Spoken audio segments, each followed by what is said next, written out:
Hello everybody, this is Tim here again for another video. This time I figured why not cover some movie news, because it's been a while since I've just covered like pure movie news. So I figured with the Tron 3 pretty much going to go into filming, I believe, after New Year's, because they're going to wait for the holidays. That way all the actors can spend time with their families and all that and everything. With Tron 3 getting ready to pretty much go into filming, it's already in production. I figured why the hell not do a video on Tron 3. Now, the first Tron I really liked. I believe I may have even done a review for it a while back. I gave it a lot, but it's a 4 out of 4 film. The first Tron I think is awesome. I don't think it's a masterpiece, but I think it's an awesome flick. And it's kind of underrated because it's mostly just has a cult following now. I believe it did well when it came out financially, but it wasn't like a huge hit. But yeah, it's an awesome flick. Tron Legacy, I think I did a review for it as well. It's been a while, but I remember not liking that movie. I wanted to rewatch it. Like I said, I liked it a little more. I still don't really love it, and I don't think it's anywhere close to the level of the first film, mostly because the plot in Tron Legacy is pretty weak. But the visuals are great. The score by Daft Punk or whatever is also great. Everybody knows that. Michael Sheen's performance in the film is hilarious, but almost feels like it should be in a different movie. But as far as the flick itself goes, as a sequel to the first Tron, it is a step down, a pretty big step down.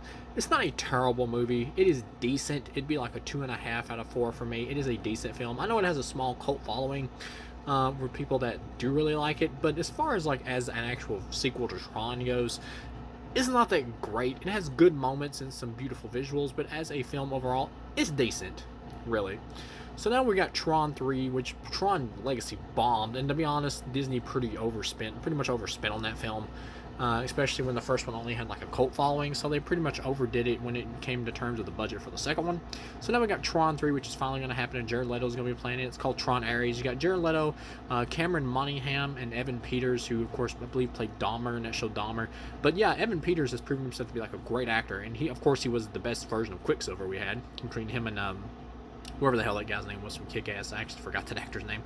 But I know someone will probably mention it if they comment. But yeah, he's great. Evan Peters has proven himself to be a great actor. So yeah, it's a great cast. Like, the cast is decked out in terms of talent. And just reading like what some of the people are saying online, like some people are like split on Leto's casting. Some people like really like Leto, and other people have like turned on him like since Suicide Squad. Like they believe like Leto wrote and directed that movie or something. But I've always found that kind of stupid when it comes to Leto.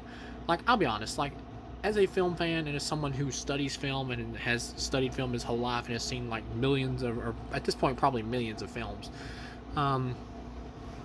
do I care what other people think about actors and stuff like that in general and in movies or about movies and stuff? Not really, but it's sometimes interesting to discuss. But yeah, as far as Leto goes, he's obviously a great actor. Anyone who has seen his films knows he's a great actor. I recently rewatched Panic Room yesterday. Been a long time since I've seen it, and I even forgot that he was in it. But he plays one of the criminals in there, I think named Junior or whatever, and he is hilarious in that. Like, so he gets some of the most funniest friggin' lines in the whole movie. And honestly, when he's taken out later on in the movie, because the movie's a bit too overlong, Panic Room is, that I mean, not to review Panic Room right now, but honestly, he could have used a little bit more of him for the climax. But yeah, he's he's one of the best parts of that movie, and some of his lines of dialogue are hilarious. He gives like an awesome performance in that, like especially comedic wise. But yeah, he's a great actor, obviously a great actor, but a lot of people, well, not a lot of people, because he's still a big actor and he still has a huge amount of fans, but some people have turned on him where he has like, and no actor has 100% love. Every actor has some haters and some people who like them, and that's just the way it is. It's always going to be that way because of the internet. But Leto has like this small cult of haters now because of Suicide Squad. And also because of James Gunn. Like, James Gunn's like cult fan base are like versing the Leto fan base on Twitter and stuff, and they're always like trying to badmouth Leto because of stuff that James Gunn has said or accused Leto of, which is pretty ridiculous when James Gunn himself has been accused of a lot of stuff. And I'm not somebody who just jumps in because somebody accuses somebody of something with no evidence whatsoever, and just goes, well, I hate that guy because such and such said a rumor on the internet or some shit. I'm like, that's never going to be me. But yeah, so it's really stupid, just in my opinion. And like, it's okay to have like your favorite version of the Joker or whatever. Everybody does. Like, my favorite version, of course, is Heath Ledger in terms of live action. But I liked Leto's version. It was well acted. It was a great character transformation for him, changing his look and his body, his figure, and everything, and totally going into it. Like a lot of people, they just don't like Suicide Squad the movie, so they just like put that on Leto. So they just all make the walk away being like, Leto is awful. He's like the worst thing ever because just because he's in the movie that they don't like is what it is. That's part of it. And there's other people that just don't generally like the version of the Joker because, well, not every version of the Joker is going to appeal to everybody. It's just the way it is. Because the character's constantly being rebooted, and that's fine.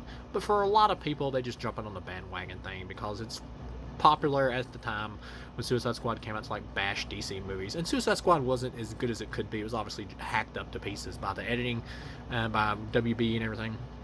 And I don't hate Suicide Squad. Like, I like Suicide Squad, the first one. It's a messy film, but it's a fun film with enjoyable performances that carry the movie. Like, I can enjoy a movie even if it's messy script wise, if it's entertaining because of the actors. Like, I like Batman Forever all right as an all right time waster, just because Jim Carrey's fun as hell in the movie. So yeah, I can overlook script details if you entertain me.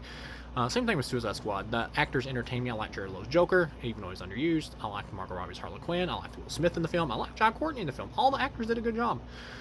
But a lot of people or not a lot of people, but yeah, like I was saying, some people just didn't like his Joker because they just didn't think it was like scary or intimidating. Like, here's this, tatted up Joker, and Jared Leto's, a naturally good looking man. And I'm not someone who like thinks about that kind of stuff. Like, no problem if you're like into like good looking dudes or whatever. I mean, he obviously is a good looking dude, but no problem if you're like into good looking dudes. But when I watch like movies and stuff, I'm not thinking, oh, look at how hot that dude is or whatever. That's just not me. But I'm just judging the performance. Even in terms of the chicks, I'm just judging the performances really. But yeah, so a lot of people are just like, well, look at this tatted up gangster Joker with his buff body and all that. Yeah, they're just trying to use it for sex appeal and everything. It's like they're not even judging the performance. In terms of like, and people who say like Jared Leto's like acting in that movie is cringy or whatever, they're not getting like what he's supposed to be. Like, Jared Leto's Joker is not trying to repeat Heath Ledger's Joker. It's not trying to be a scary, anarchist Joker or whatever who's against society and wants to burn it down and everything. That's not what they're trying to. It's not what David Ayer was doing with that Joker. Jared Leto's Joker was meant to be like the cool, sophisticated crime boss criminal, a modernization of the classic Joker, who was just a gangster. He's meant to just be the cool crime boss criminal who's good looking or whatever and has all the hip equipment and stuff. He even has like his own Joker mobile in the movie, purple Lamborghini, like something like Jack Nicholson's Joker or Cesar Romero's Joker would have.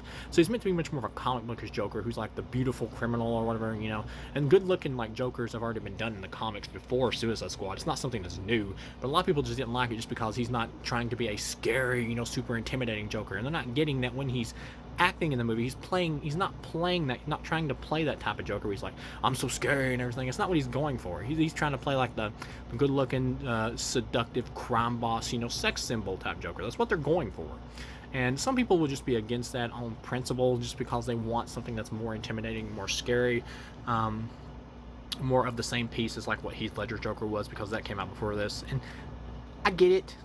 You would want something more like that because that's what you would come to expect from the Joker after Heath Ledger's version, something more in that vein, something more trying to be scary or whatever. And they can even take that too far. Like, I really enjoyed the Matt Reeves Batman movie, but the Joker in that, he looks like a Rob Zombie reject from a Rob Zombie film. They're overdoing trying to make him look scary. It's too try hard in terms of that look. But the gangster with the tat looks and all that and everything, that suits for me, that suits what they were going for in Suicide Squad with Jared Leto's Joker. They weren't trying to make some kind of scary Joker with all the tats and everything. It's supposed to be hip and cool. This is a guy who goes to the club and shit and owns a lot of businesses and everything. He's the hip, cool crime boss, good-looking Joker. That's what he is. He's not the scary Joker. So when people say like his performance is cringy or whatever, they're not understanding what he's going for. He's not trying to be scary. But yeah. Overall, he does a really good acting job in that movie for the Joker he's supposed to be, which is a new version of the Joker that we haven't seen in live action before, but it's somewhat been done in the comics. There's been, like I said, there's been good-looking Jokers already, and like Joker, Prince Charming, and everything. But yeah, as far as his performance in that movie goes and everything, he does a really good job for what they're going for in that film. I mean, if you just don't generally like what they're going for, then yeah, you probably won't be into it. But in terms of what they're going for, he does a great job, and I appreciate that they did something different instead of just tried to repeat Heath Ledger again. which is somewhat what they tried to do with Joaquin Phoenix by making another grounded Joker or whatever who just wears makeup. But at the same time, Joaquin Phoenix version is different enough to where he stands alone as well. But yeah, so Jared Leto's a great actor. And he's a good fit for something like Tron because he has the right look for that kind of world or whatever, and that kind of like image and everything with the whole like cyber universe and everything. What does have me worried about the film though is the director. Like, what's his name, Joaquin Roning or something like that. He directed another film called Maleficent, Mistress of Evil, the sequel or whatever. The sequel to the first Maleficent, I think, and I didn't like either Maleficent movie because they made the mistake of just not making a villain movie because Maleficent is evil in the old Sleeping Beauty, I believe, movie from Disney. So instead of just making a villain movie based off her, they just made like a hero movie just that happens to star Maleficent. So it was just like a watered down movie for mainstream audiences. So I didn't really like it because of that, and the sequel was just lame. It just didn't need to be made. So he did that. He did Pirates of the Caribbean Dead Men Tell Tales or whatever, I think, which was just a decent sequel. Most of the Pirates of the Caribbean franchise had pretty much run out of steam by that point. For what it was, for bringing back like Jeffrey Rush again and all that and everything, it was decent. I liked it better than Part 4. But yeah, he did those two movies, which are not great movies. Granted, I don't think it takes like an amazing director to do a Tron sequel. The first Tron I really liked. The second one was just decent. If the third Tron is at least good to pretty good, that will be obviously an easy improvement over Part 2. So the cast is great in terms of acting talent. The director is questionable, but once again, I don't think it takes like an Oscar caliber director or something to make a Tron movie. Story-wise, I believe it's going to be about, from what's been hinted at, is like Ares or whatever, Jared Leto's character, like coming into the real world. So I'm guessing that part of the movie would be in the real world, and part of it would be on the grid or whatever. That was also shown in Tron Legacy, but of course the grid will probably be more advanced here because it's been years since Legacy. This will probably be pretty much a soft reboot film that takes place after Legacy, except, you know, obviously decades later. So it'll be new characters. Jeff Bridges might have like a surprise cameo or something in a post-credit scene or whatever, but it'll be mostly a new cast. And maybe Jeff Bridges will show up in the sequel to this if it does well. But yeah, as far as the movie goes, I'm 50-50 on it right now. I need to see a trailer or to hear more about the direction of the film and what they're going to do with it. But as far as I'm concerned about the film right now, I'm kind of 50-50 on it. The cast is good. The idea for the movie of bringing like a computer program into the real world, and if they can balance out by having them in the real world and also spend some time in the grid, that could work. That's a good idea. More interesting than what they did in Legacy, really. Which they kind of set that up at the end of Legacy, really. But yeah, that's more interesting plot-wise than what they did in Legacy itself. And Jared Leto's the right actor, is a good enough actor to where he can make that interesting dramatically in terms of like him being a program that comes into reality, like a fish out of water thing. So yeah, I'm 50-50 on the movie right now. It has potential to be at least good sequel to the first film, better than what Legacy was. So yeah, I'm 50-50 on it. So. But hopefully it is even better than what I think it could be, and it turns out to be like a great film. But as of right now, I think it'll probably end up being like a good to pretty good movie. So thank you guys for watching, and I'll see you again.